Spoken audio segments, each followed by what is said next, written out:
Bodo BTC চিফৰ পৰা অতি সোনকালে অন মৰেল গ্ৰাউণ্ড ৰিজাইনেশ্যন দিব লাগে। বিপে পাৰ্টি হওক বা UP দলৰে হওক, যিমানবোৰ EM আছে MCসকল আছে, তেওঁলোকে গোটেই ইস্তফা দি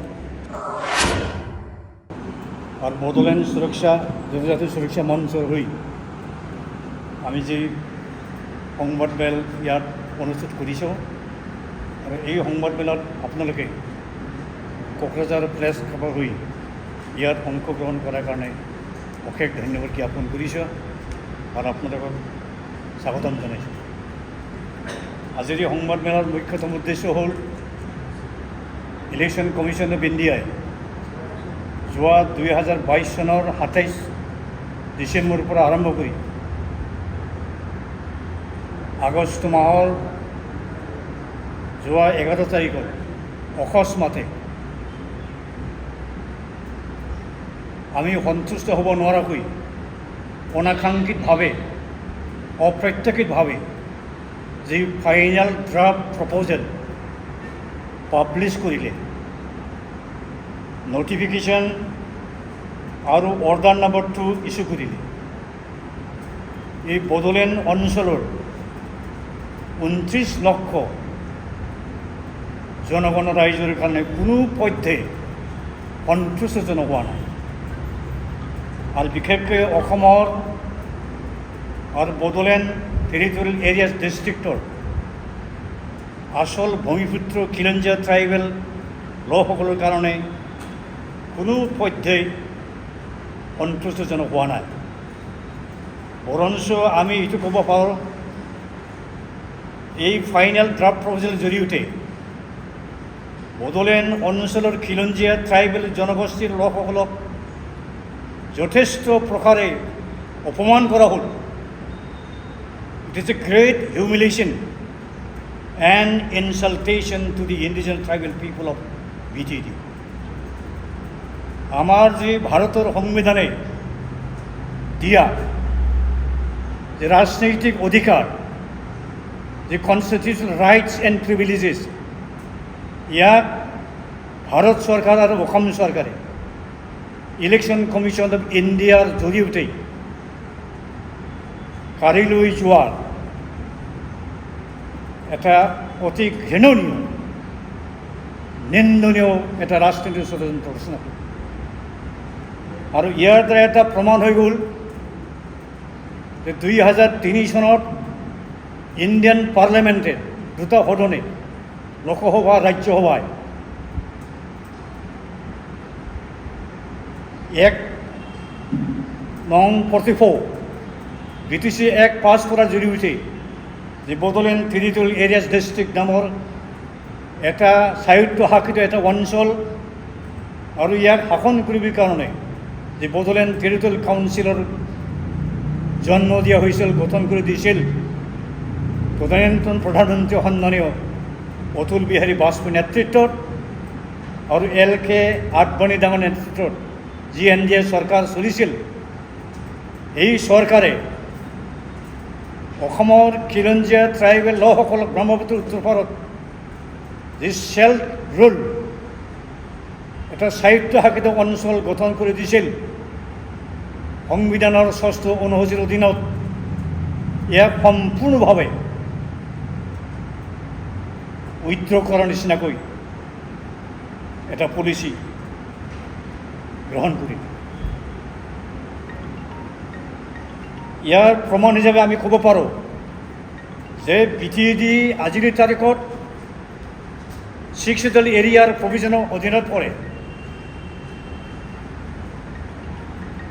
15খন বিধানসভা সমষ্টি BTD অঞ্চলত দিয়া বুলি দেখুৱাইছে। তাৰে ভিতৰত 6খন আসনকে মাত্ৰ জনজাতিসকলৰ কাৰণে সংৰক্ষিত আসন হিচাপে নটিফিকেশ্যন কৰিছে। ইয়াতে স্পেচিফিক উল্লেখ কৰিব লাগিছিল যে ভাৰতৰ সংবিধানৰ আৰ্টিকল 332 সাব ক্লজ B আৰু সাব ক্লজ 6 মতে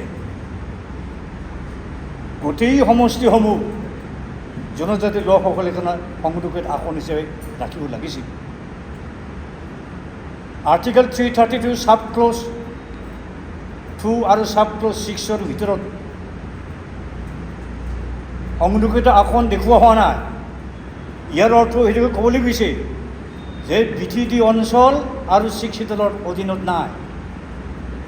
ঠিক তেনেকৈ কোকৰাঝাৰ লোকসভা সমষ্টিক জনজাতিৰ কাৰণে সংৰক্ষিত আসন হিচাপে ৰখা দেখুৱাইছে, কিন্তু ইয়াক দেখুৱাব লাগিছিল আৰ্টিকেল 330 সাব ক্লজ চি মতে 6 শিডিউল এৰিয়াত থকা ট্ৰাইবেল লোকসকলৰ কাৰণেও লোকসভাৰ সমষ্টি সংৰক্ষিত আসন থাকিব লাগে। এতিয়া কোকৰাঝাৰ পাৰ্লিয়ামেণ্টাৰী কনষ্টিটুৱেঞ্চি 1976ৰ যে লাষ্ট ডেলিমিটেশ্যনৰ প্ৰক্ৰিয়াৰ কাম চলিছিল, এই লাষ্ট ডেলিমিটেশ্যন কমিশ্যনে কোকৰাঝাৰক সংবিধানৰ আৰ্টিকেল 330 সাব ক্লজ বি মতে জনজাতিসকলৰ কাৰণে সংৰক্ষিত আসন ৰখা হৈছে। ইয়াৰ ফলত কি হ'ল, 6 শিডিউলৰ বাহিৰত য'ত ট্ৰাইবেল জনগোষ্ঠীৰ লোকসকল আছে তেওঁলোকে আৰ্টিকেল 330 সাব ক্লজ বি মতে এটা ৰিজাৰ্ভ চিট পাব লাগিছিল। যেনেকৈ যোৱাবাৰ 2007 চনত তেতিয়াৰ ইলেকশ্যন কমিশ্যনে ভুলকৈ হ'লেও কোকৰাঝাৰ পাৰ্লিয়ামেণ্টাৰী কনষ্টিটুৱেঞ্চিৰ সংৰক্ষিত মৰ্যাদা উঠাই লখিমপুৰ সমষ্টিক দিয়া বুলি দেখুৱাইছিল। এতিয়া নন 6 শিডিউল এৰিয়াৰ থকা ট্ৰাইবেল মানুহখিনিৰ যে ৰাজনৈতিক অধিকাৰ, সাংবিধানিক অধিকাৰ ইয়াক খৰ্ব কৰা নহ'ল জানো? সেইকাৰণে আমি আজিৰ এই পৰিস্থিতিৰ পৰিপ্ৰেক্ষিতত আমাৰ উপায় নাই। আমি আগতে স্পষ্টভাৱে কৈছিলোঁ যে অতি সোনকালে আমি সুপ্ৰিম কোৰ্টলৈ গৈ ভাৰতৰ সংবিধানৰ article 332 sub clause B, sub clause 6, article 330 sub clause C মতে কেলে সমষ্টি নিৰ্ধাৰণ কৰা নহ'ল, সংবিধানৰ প্ৰয়োজন কিয় ভাইলেট কৰা হ'ল, ইয়াৰ ওপৰত জাষ্টি ন্যায় বিচাৰি আমি সুপ্ৰিম কোৰ্টৰ ওচৰত আমি যাবলৈ বাধ্য কৰিছোঁ। আমি যাম, ইয়াৰ বাহিৰে আমাৰ বিকল্প ব্যৱস্থা। আৰু আজিৰ এনেহেন জটিল পৰিস্থিতিৰ পৰিপ্ৰেক্ষিতত সমগ্ৰ বড়ো ট্ৰাইবেল লোকসকলক আমি আহ্বান জনাব বিচাৰিছোঁ, প্ৰমোদ বড়ো BTC চিফৰ পৰা অতি সোনকালে অন মৰেল গ্ৰাউণ্ড এই ৰিজাইনেশ্যন দিব লাগিব। ইউজি ব্ৰহ্ম যিজন কেবিনেট মন্ত্ৰী, তেওঁ on Morrell ground in protest against the detrimental policy of the Election Commission of India as well as the Government of India, Government of Assam, they shall have to relinquish from their political power.